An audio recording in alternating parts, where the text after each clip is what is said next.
Welcome to She Sells Radio. So, we've got one of my personal mentors, one of my dear friends on the podcast today, and the second man to ever grace She Sells Radio. We have none other than Rory Vaden. And now, if you're not familiar with Rory, first of all, my friend, let me acquaint you and introduce you because he's built a pretty phenomenal brand for himself in the sales and speaking world. But Rory is a New York Times bestselling author.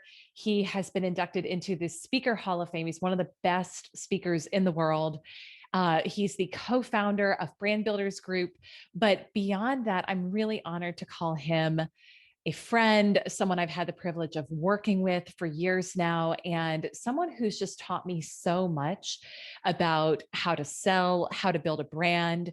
And he's truly one of the best salespeople that I know, but he probably wouldn't tell you that. This is part of what is so great about him is he's one of the best salespeople I know in the absolute best way possible, where it's the opposite of what we get the image of when it comes to a salesperson, right? We get the image of slimy, cheesy. No, Rory's the exact opposite. And he's someone who is so passionate about selling with heart, selling truly from a place of service, not just saying it, but actually embodying it.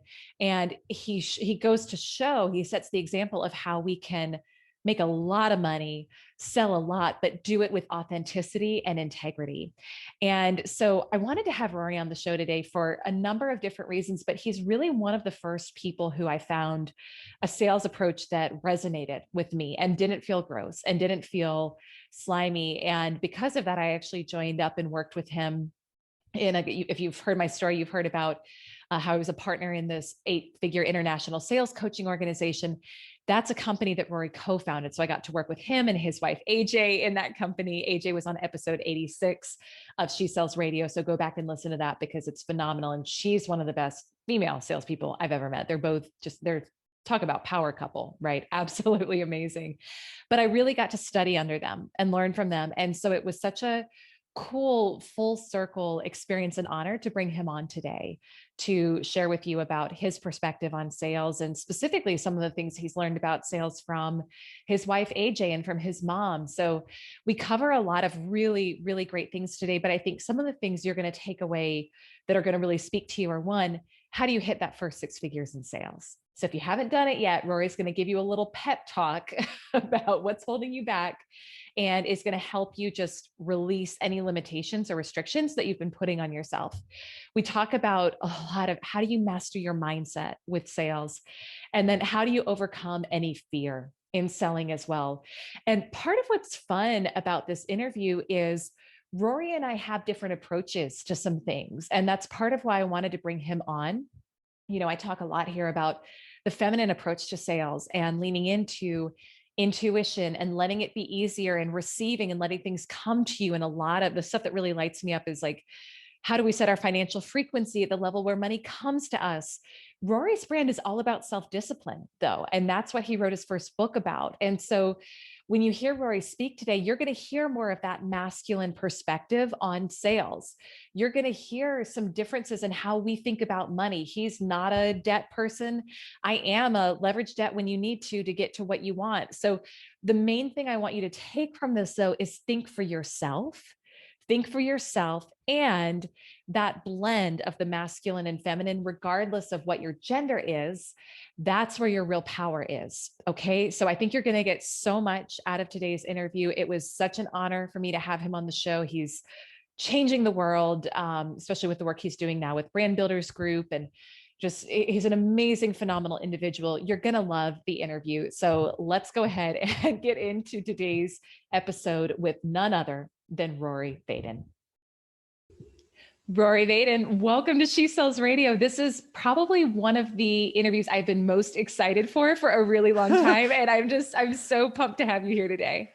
Buddy, it's so good to be with you. And I just love you so much. And I'm so grateful for you. And, AJ and I think the world of you and so excited about Lumberjack and you and Jason. And anyways, it's good to officially be with your audience. And, hey, I got to see Jack for a second. So yes, Jack already.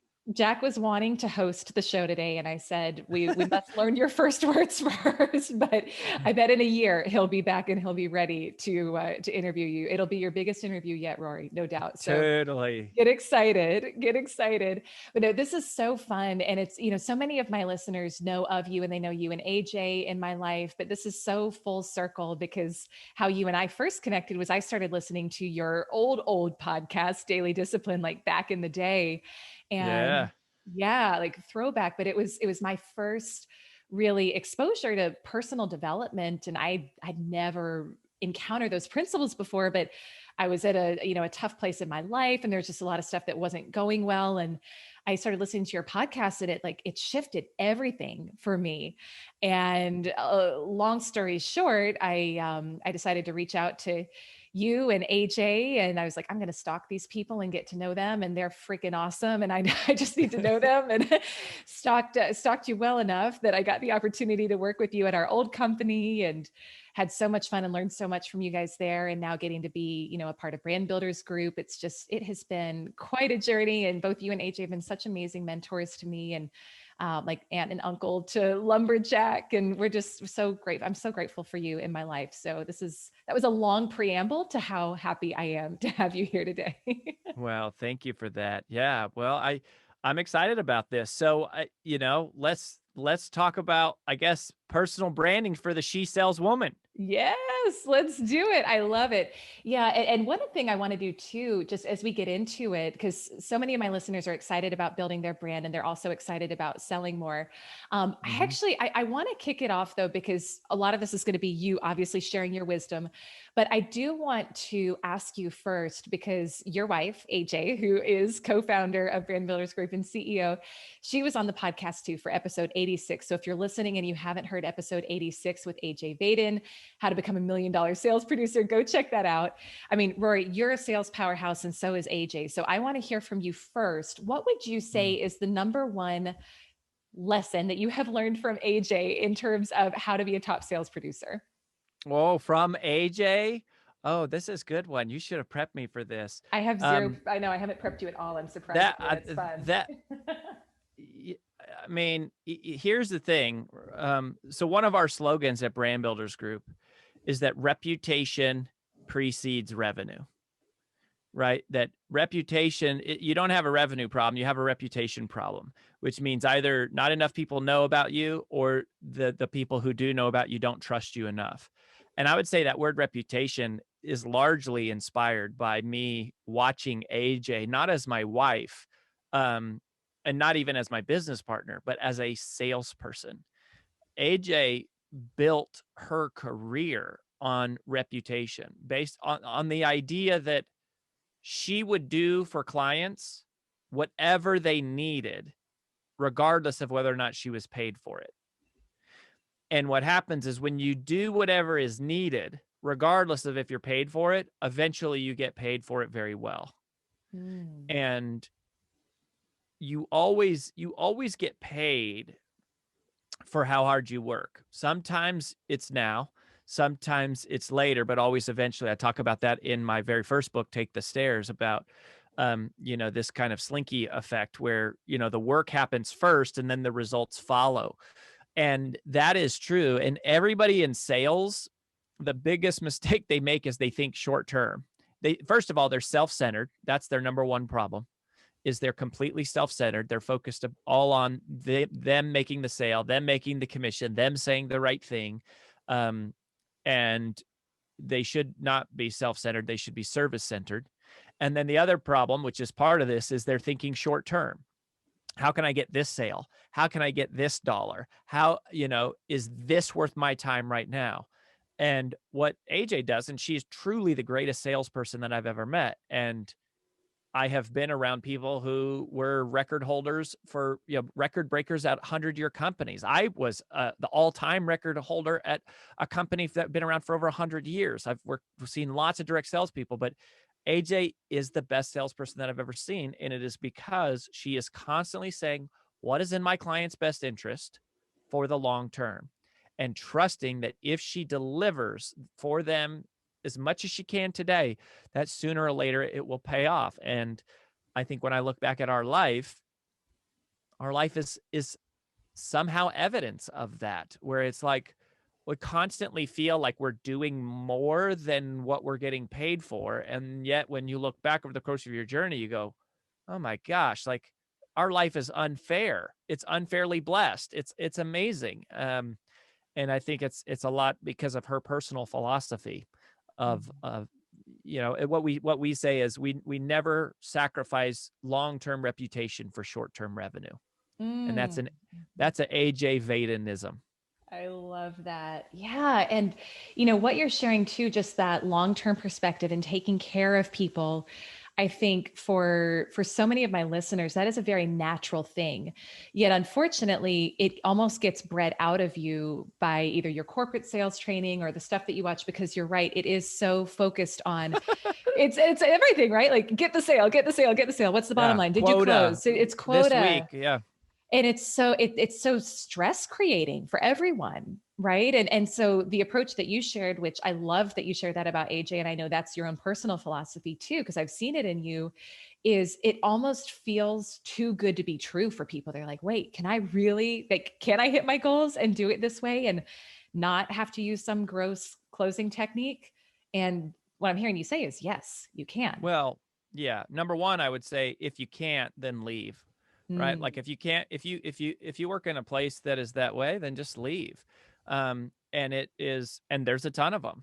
And I say that now confidently because I've been in some of those environments where I realized, you know what, I had the life squeezed out of me because of pressure to hit revenue numbers, which I did over and over again, and then would never really appreciated for it, and then treated like I didn't matter.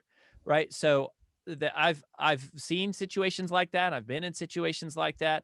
And so it's not worth your reputation, because your reputation follows you even when you leave your company.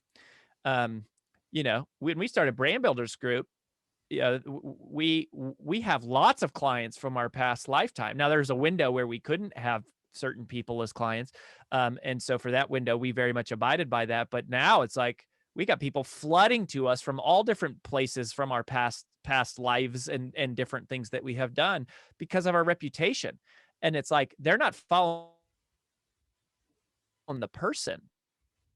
Um, and job opportunities and media opportunities and everything opportunities, because people go, you know what? I don't care where AJ Vaden works or if she's the CEO or if she is the janitor. I will follow her and I trust her. This is a game of trust, right? And trust is a long-term game. The reason why Dave Ramsey has a $200 million company, people trust him. The reason why Oprah is Oprah, people trust her. This is a game of trust. And that trust is sacred, and it takes a long time to build. Now, let me qualify that and go, don't say Rory Vaden gave you the excuse not to close the sale. I'm not saying you don't ever have to close the sale. You do need to close the sale. You should hit your quota. You should exceed those goals. You should make short-term income. Why? Because if you're selling something that really is good, if you're selling something that really does matter, if you're selling something that really solves a need, then you should be working hard enough to find a large enough number of people who need it right now. It doesn't mean everybody needs it right now. It doesn't mean that you should lie to them. It doesn't mean that you should pressure them. But look, when I say be service centered, it's not just about saying, oh, it's not letting people buy. Being service centered can sometimes mean being a hard closer, because if the person needs the thing you have, sometimes you have to look them dead in the eye and say, you should buy this. This is the right thing for you. You need to do this. Which, by the way, I've done that one-on-one. I do it on stage. I do it on a webinar in front of 1,000 people, where it's like, if you found your way to this webinar, you just sat through 90 minutes of some of the best training I've ever done. You're sitting here asking me questions. I know you want to do this, and it's in your best. I don't need your money. I'm not the one who needs it. You're the one who needs it. That's why you're here. Why are you waiting? What is holding you back?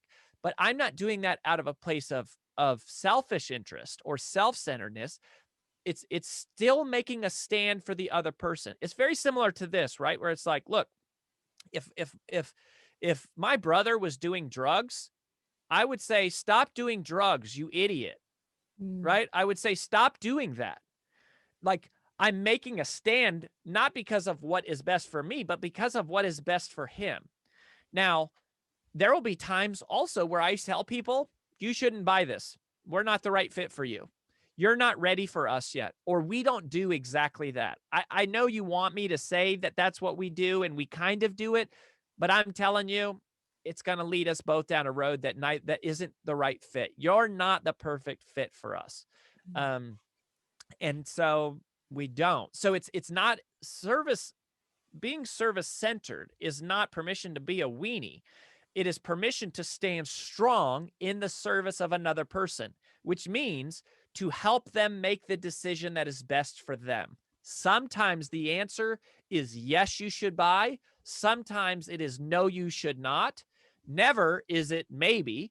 And never is it you should buy because I need you to or I want you to. It is 100% standing in the service of them. I love that. And here's what I want to ask too, because a lot of my listeners are on their journey to their first six figures. And so whether that means they're earlier in their sales career, or maybe they've recently launched a business, that intuitively they know in their hearts that what you're saying is true, that being service centered and simply helping the person make the right decision for them is how they actually want to show up. If you are still, maybe some are struggling to pay their bills month to month, or they're not at that place yet where they feel fully relaxed, like they know exactly where every client is coming from, they know they're going to be able to, pay payroll this month for their employees, or even cover their own bills. How do you do that? How do you stay in that mindset if you Mm. don't have a ton of cash coming in yet? Well, I'll say this. If you're not at six figures, you're flat out not working hard enough. Ooh. I mean, Mm. that's just it. I mean, six figures in most sales jobs is doable if you're working. And so the question is, are you batting around looking for an excuse to justify why you're not doing it? Because the reality is, to get to six figures, you just need to talk to more people. Like, assuming you have a good product or a good service. But the reputation formula is results times reach equals revenue. Mm. So, or reputation, results times reach equals reputation. A lot of people just struggle with reach. It's not that you have a bad product. It's not that you're not a good salesperson. It's not that you don't know how to sell. It's not that you don't know how to close. It's that you're not talking to enough people. You have to get in front of more people. However, you have to do that. Paid ads, organic traffic, cold call, like do in-person meetings, do free webinars, do host conference calls, send out flyers. Like, it doesn't matter. You just got to get in front of enough people. And if you're not at six figures, I'm telling you, you flat out aren't in front of enough people. Like, that's your problem. There is no doubt about it. And you need to take the stairs. You need my first book about self-discipline and getting yourself to do the things you don't want to do. Because if you're not at six figures, you're afraid of rejection. You are losing to the fear. You're not losing to what is actually happening. You're losing to the fear of what might happen when you make the phone call. You're not losing because you're sending the wrong email. You're losing because you're not sending enough emails. Wow. You're not losing because you don't know what to say on the webinar. You're losing because you're not doing enough webinars, and you're not inviting enough people to your webinars. It wouldn't necessarily be 100% that is always the case, but I'm telling you, 99% of the time, you not working hard enough, you not talking to enough people, you not getting the word out there. Because here's the other thing. If I have confidence in my ability to go talk to 100 people today, like, and I've done it all ways. I went door to door for 5 years. I was in corporate phone sales for 2 years. I have cold called in walking office to office building. I've done email marketing. I've done Facebook ads. I've done DMs. I've done automated LinkedIn messages. Like, I've done everything. But if you have the confidence to go talk to 100 people today, then I'm not hanging on whether any one of them buys. Like my survival, my mortgage, my kids' next meal isn't dependent on, oh, I need this person to buy. So if I got 100 people that I know are coming in tomorrow, it gives me it creates the space of abundance for me to say, um, you should buy this or you shouldn't buy this. Mm. It creates the place of abundance for me to be able to truly operate in that person's best interest rather than my own. When I only have 5 people to talk to today, I need them to buy. Like I need them, not because I'm a selfish person. I need it for my survival. So part of how you give yourself the gift of the space and abundance to be able to serve someone selflessly is to do the work of being in front of a lot of people. Um, and you also don't take it personal, right? If I have 100 people coming in tomorrow, if 100 people today tell me no, it's not freaking me out because I got 100 more tomorrow and 100 the day after and 100 after that. Yeah. So you got to develop a mechanism which is really tied more to your discipline to get in front of more people. And that, I mean, 6 figures, that's the conversation.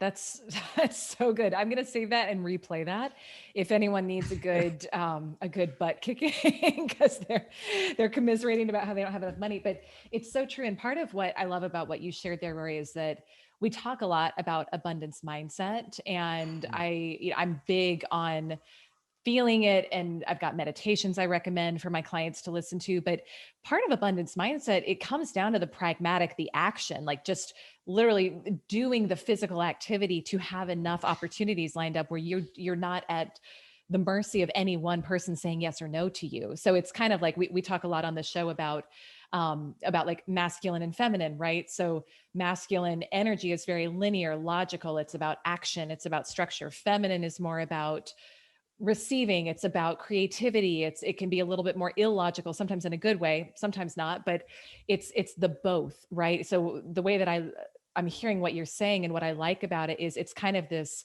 approach to abundance where yes, the mindset is important. Yes, we want to focus on receiving, but we also have to do the action to get into a place where you can receive a lot of money. So Yeah.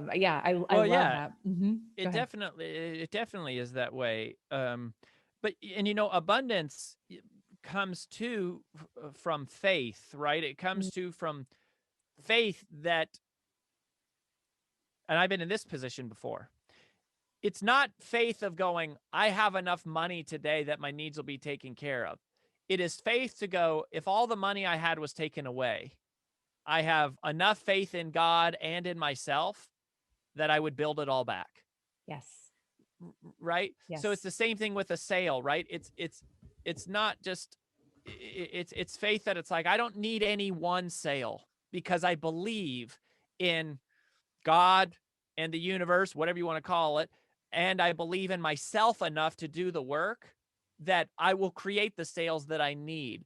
I'm not worried about my survival because I have enough faith that I feel like my survival will be taken care of. Yes. That trust is what frees me and sets me up to go, let's have a conversation about what is best for you, Elyse, because I don't need to convince you of anything for me. I don't need to manipulate you somehow to get you to do something for me because I'll be okay without you, with or without you. I would love to have you as a customer. I would love to have you as I'm not saying you specifically. I mean, yeah, you have to be with us. We're not letting you go. I'm pretty sure that's a But foregone conclusion. I'm saying like, it is that mentality. I mean, and even in that real life context, right? To go, if if Elyse wants to go start her own thing, great. Like good luck. Like go for Mhm. it. Not good luck like good luck, screw you. Like I'm with good you. Yeah. luck. Mhm. Because it's like my survival isn't attached or dependent upon another person. Yes. It's that faith and trust, and that being service centered is extremely comes from an extreme place of abundance because it is trusting that it's going to be okay. I will do the work and I will be okay with or without this one sale, with or without this one person, with or without this one opportunity. It's the same with my speaking career, right? There's been huge speaking gigs where I was like, oh man, or media appearances like, oh, if I could just get this one media appearance, man, it would change my life. The reality is I've gotten some of those, and yeah, they've made a big difference, but none of them are solely responsible for my survival or my success. They all contribute, and I've lost a ton of them, and none of them were solely responsible for my detriment, right? Or any source of lack. And so the beauty about discipline, the beauty about hard work is that it'll, if you can develop the habit of taking the stairs, of doing of knowing you can get yourself to do things you don't want to do, then it allows you to operate from this place of like, I'll be okay. Like no matter what happens, I will be able to do what I need to do to survive. So once that's off the table, I can just stand in a place right here, right now for you. And when I can stand in a place for you, number one, it's a tremendously powerful place to sell from. Mm. Because when I tell you you should do it, there's something about it that hits you as truth and not as desperation. As it's like, look, you know, you need to stop doing drugs. Like, you need to get your butt to the gym. Like, you need to stop talking to your wife that way. You need to, because I'm not saying it for my best interest. I'm just delivering truth for your best interest, which is powerful. It's moving. It's compelling. You know, I consider my expertise as influence, and I define influence as the ability to inspire action. It is influence. I can move you because of where I stand, in the place I'm coming from. Mm. You know, but if I'm desperate or if I'm arrogant, in either of those situations, I'm trying to get you to act based on me and my need and my goals. And I think that's a low level of influence. It's not that you can't make the sale that way. You can. We know all sorts of techniques that can cause people to buy stuff that they don't really want or don't really need. But long term, it compromises your reputation. Well, and to what you said too, one of the things I'm really passionate about is just knowing that clients are not your source, right? Like what you said, God is your source, universe is your source, whatever the word is that you want to use, but your clients, when you can kind of flip that mindset, and I didn't know that for so many years, especially in corporate sales, and that made it really hard for me because I thought, gosh, if I don't get this one sale, I'm not going to hit my month, or my boss is going to shame me, because that's what happened. But when we can understand where money actually comes from, which is your source, God, universe, and then your ability to create it, like you said, it doesn't matter. Everything can go away today and you can recreate it, tomorrow. It takes some time, but you can start rebuilding it. Yeah, which is what you've done with Brand Builders Group, and what I've been honored to be a part of as well from the ground floor. Tell us about, so one of the things I did want to ask you about, because I don't think we can have you on this show without talking personal branding, is, for the woman who's looking to build her personal brand this year, and we're doing this interview at the beginning of 2021, what would you say, what are like the top 1 to 3 things she needs to be thinking about to be successful? There's so much competing advice. There's so many things we can be doing, we could be spending our time on, but we've got someone here today for all our listeners. We've got someone here who is kind of redefining this space. And I want to hear from you. What would your advice be to a woman who's listening if you were coaching her? All right. So I want to answer that question. I'm going to table it because I want to come back to the source thing. Yeah, This let's is do it. unique, and you have never talked about that. But yeah, so it's having faith. Like for me, it's having faith in God, right? Like, so I'm a Christian. I believe Jeremiah 29:11, that for I know the plans I have for you, plans to prosper you and not to harm you, plans to give you a hope and a future. Like, that is written in scripture. Now, you may not be a Christian, but like whatever your faith is, like for me, it's literally delivered in scripture that like there is a plan to prosper me. So I believe that. The other place that my faith comes from is my own work ethic, to go, look, success ultimately is a numbers game. It's a matter of numbers. And I have been in enough situations and enough environments to know that if I can outwork everybody, or what most people would do, I will probably have results that are greater than most people. In any environment, any industry. I could go be a real estate agent, a mortgage broker, a car salesperson, an insurance professional. I could go, start my own whatever, medical center. And it's like, if I trust myself to work, there's a lot of faith that comes from that. And then the third place that I would say this comes from is a lack of need for material items. Mm. So I grew up, I was born and I literally lived in a trailer park. I was raised by a single mom. I taught a webinar last week actually that I had never done before called High Earner Habits. And I shared a lot of the stories of my personal childhood about growing up. And, over the years, we've been able to acquire some money, right? We're not the richest people in the world, but I don't need it. Just like my clients are not my source, my car is not my source. My house is not my source. My clothes are not my source. My social media is not my source. My website is not my source. I don't need external things. It's not that they're bad. Like, when you can pay cash for it or you can afford it, buy the freaking dream home. Go on the dream vacation. Have the nice clothes. Fine. But don't make it your source. If it's your source, then you are beholden to it. It controls you. And if it controls you, it prohibits you from being able to stand in the service of another person with no strings attached. And so if I don't need a car to impress you, and I don't need a house to impress you, and I don't need a job title to impress you, and I don't need nice clothes to impress you or impress anyone else. And I'm also lucky because I married a woman who married me, not my stuff, not my title, not my job position. And so, who you select in a spouse is really important. And that's for one of the reasons. And so anyways, I know it seems weird that like what I spend my money on would be connected to my ability to sell, but they totally are. Because if I have money in the bank, I can stand in selfless service to you inside of any sales conversation. But if I'm in debt and I'm scared about my mortgage and I'm scared about how I'm going to put food on the table because I, got a nicer car than I really needed, or I got a nicer house than I really could afford, or I overextended myself on a credit card by buying an outfit that I didn't really needed, that decision in my personal life, which is a personal character, that compromises my ability to stand in complete selfless service of you in my sales conversation. Mm. But if I don't have that, and if I'm not afraid to go back, and I've gone backwards, I've had times in my life where I've gone backwards, but you can go backwards and bounce back quickly if you're not attached to those things. Yes. So, anyways, I've never talked about that before. That's why I wanted to say that. Yeah. Well, and I think, but I can answer your other question whenever you're. I will answer your question too.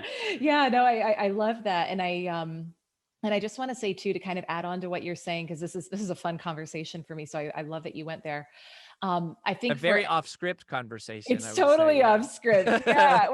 which is fun. That was kind of that was my hope for this. Right. And that's why I wanted to just kind of ask you these questions impromptu. But, one of the things I really do encourage all my listeners to do as well is really tap in and be in alignment with their own rules. So when it comes to whether it's your money rules, whether it's your version of hard work, like I love how you talked about hard work.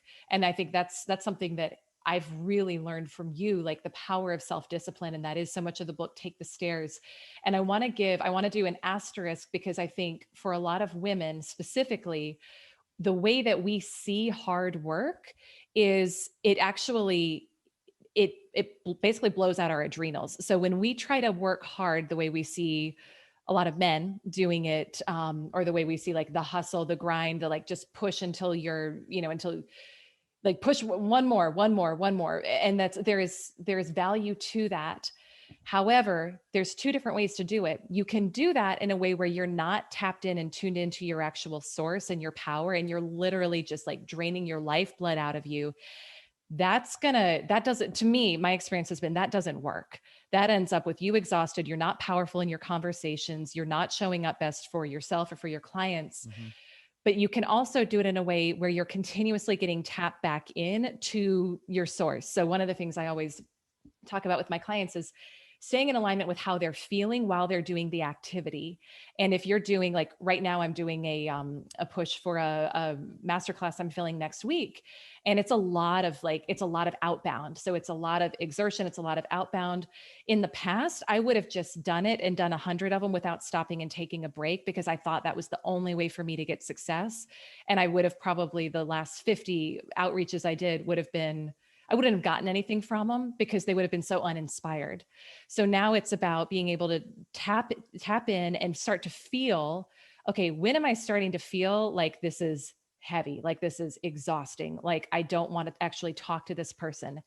And knowing myself enough to take a break, even if it's 2 minutes. I'm not saying we're going to like stop working and go on vacation.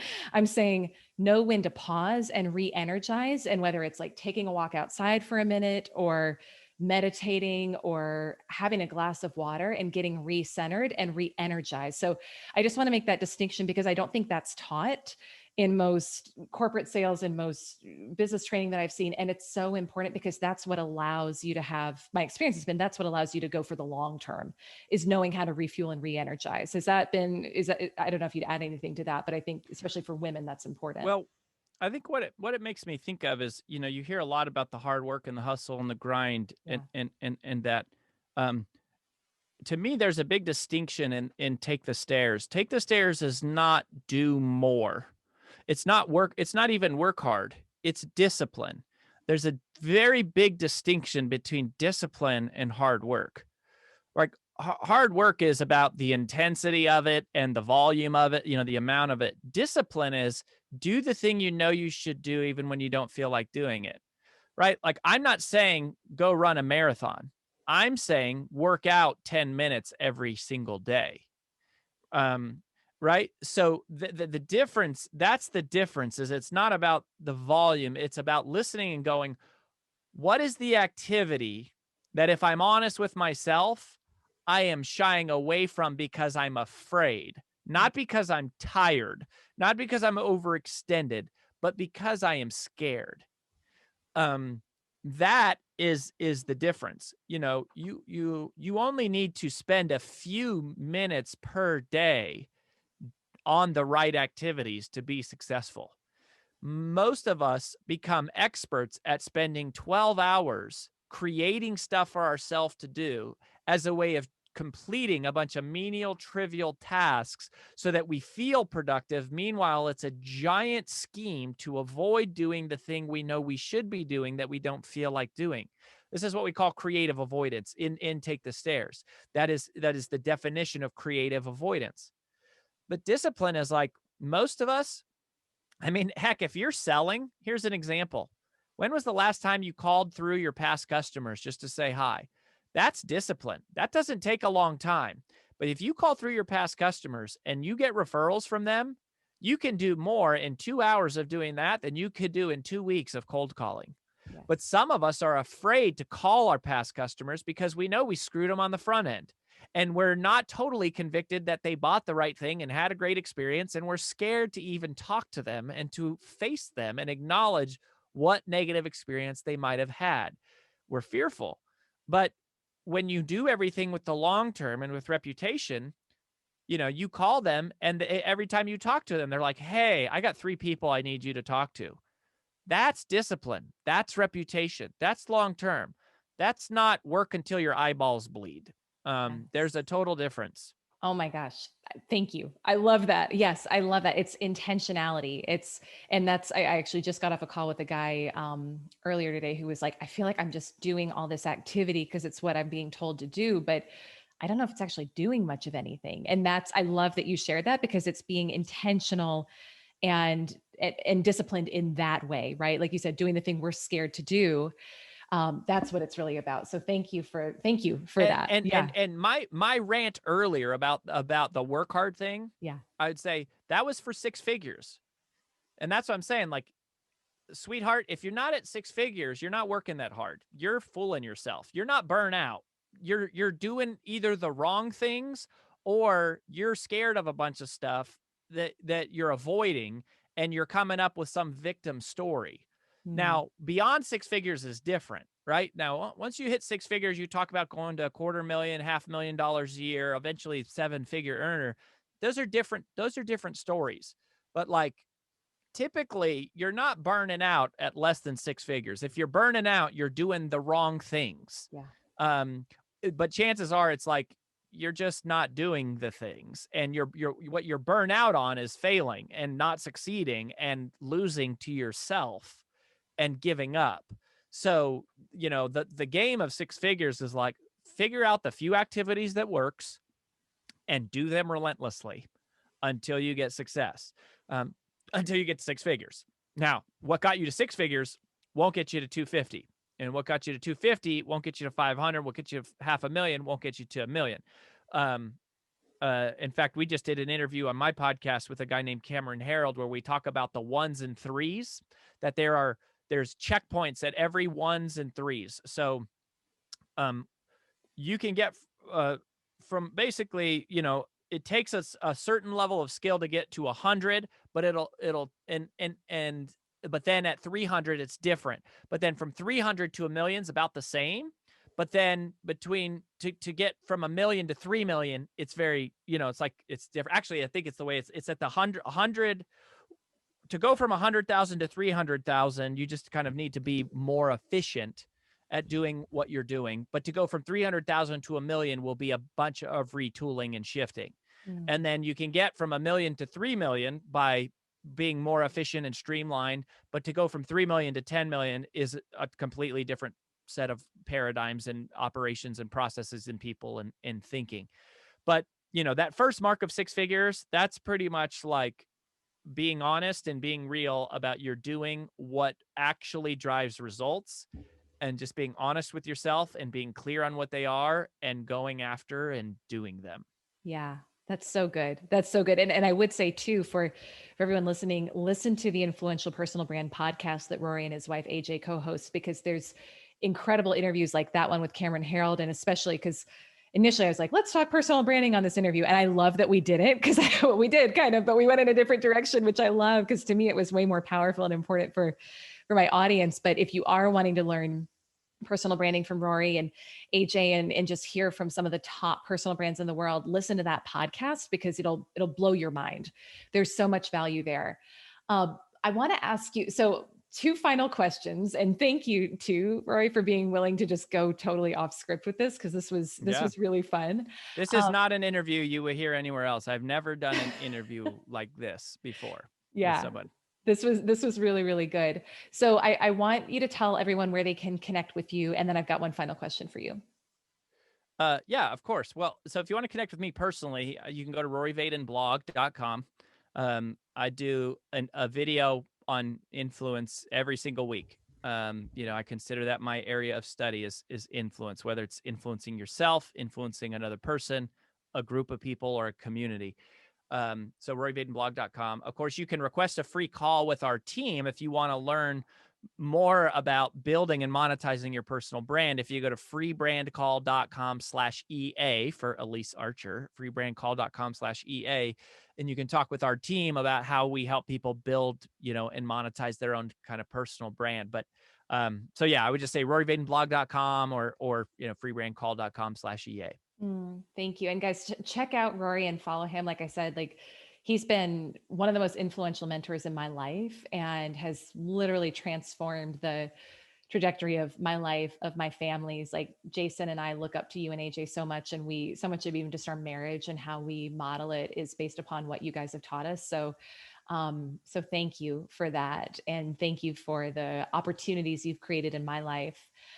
And I want to ask you too, just in closing, so just in tribute to incredible women, which is a lot of what the show is about. And I so appreciate you're actually, I didn't tell you this, but you're the second man on She Sells Radio as of the time of this recording. So we had someone beat you to it yesterday. You were going to be my first guy, and I had somebody beat you to it yesterday, but still just, it's fun. You're in rare air, my friend. Rare air. Uh-huh. I've always hung around the ladies my whole life. You have, so, yeah, which I love about you. But, you mentioned your mom earlier Mm. when you talked about your upbringing and being raised by a single mom in a trailer park. And I know your mom was in direct sales and sold Mary Kay. And I've loved getting to know her. She and I were actually Facebook messaging the other day, and she stayed with us a few years ago in Atlanta. It's just so much fun. And I'm just curious for you, Rory, what would you say is the number one life lesson that you've learned from your mom?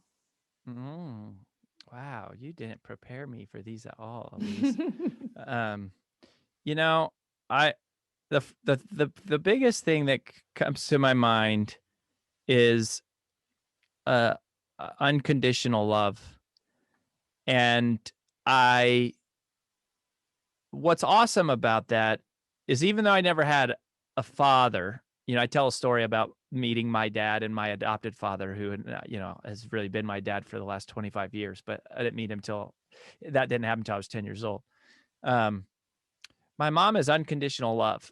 Uh, my mom is another woman in my life, very much like AJ, who never loved me for any of my accomplishments or any of my stuff, or it wouldn't have mattered. It wouldn't have mattered to my mom one bit what I ended up doing. And I think it's been super powerful for a couple reasons. One is I've got the gift, even though I only grew up with one parent, of knowing what it feels like to be loved unconditionally. And I know a lot of people with two parents who don't get half of that. Um, so that's awesome. The other thing is, I think I know God because I experienced my mother's love. Because a Christian God, you know, people get Christianity all screwed up, but Christianity is so cool because it's like you don't earn it. It's not a religion where you earn your way there by being good. It's the opposite. It's like we're all so screwed up and messed up that it had to be given to us. And so, if Jesus is the one that erases the sin so that we don't have to earn it. So that is unconditional love, right? It's like, if I'm a drug dealer, if I'm a billionaire, if I'm, a home wrecker, if I'm a saint, it doesn't matter. God loves me because I am his. Mm. And I think that I have a more visceral connection to what that feels like with God because I feel that and have that with my mother. Mm. Uh, and so that is awesome. And then the third thing is that I think I am a better husband to AJ because of my mom's unconditional love. I am not a relationship guy, like expert. That's not something I would consider that would be my expertise. But because I grew up with a single mom and was around women all the time, one of the things I feel like what women want most is to be loved unconditionally, Mm. regardless of if they have a bad day, what they say, how they look, right? Like what they want to know, that someone is going to be there no matter what happens. They really don't want men's money or influence. They want to feel loved, period. And because because I've received that gift from my mom, and I've also received that understanding of what a woman wants, I feel like I'm able to give that gift to AJ as a husband. And I think for anyone out there who is struggling because you're not receiving love, or you don't feel loved, or you have a bad experience with somebody, a lot of times I think people are incapable of giving a gift that they've never received. Mm. How can I love my spouse if I've never received unconditional love? That's hard. If I don't love myself, how can I unconditionally love someone else if I don't love myself? And the cool thing, about God is no matter who you are, you can experience it, you can receive it, whether or not you've received it from a parent. But because I received it from my mom, I feel it, I'm aware of it from God, and I'm capable of giving it to AJ and to my kids. And so to me, that, that's what other gift would you want from a mom? And that's definitely what she gave me. Mm, I love that. Oh, I'm all emotional. This is making me think about how I want to show up for Jack. And I so appreciate that. So, and shout out to Tessie. Major shout out to Well, Tessie. totally. Love you, mama. And Mm, and a shout out to you, Elyse. I mean, we love you. We love mm, you. We just think you're the best and the coolest, and you're so humble and so smart and so intelligent and beautiful and funny and service centered. mhm, You it's probably why AJ and I have been drawn to you from the beginning, because like us, you're ambitious and focused and driven, but not in a self-centered way. It's in a service-centered way, and that's why we continue to choose to align ourselves with you. And we're just so grateful for you and excited for little Jack and Jason. And so we love you guys. So thank you for mm. having me. Thank you so much. This was amazing. All right, everyone, go connect with Rory. Check him out. Follow him. You heard his heart and his brilliance today, and I can't recommend enough that you get hooked up and plugged in with what he's doing. So thank you, Rory. This was by far one of my favorite conversations I've ever had on a podcast. And I so appreciate you, and much love to you and the family. We'll talk soon. Much love, everyone. See ya.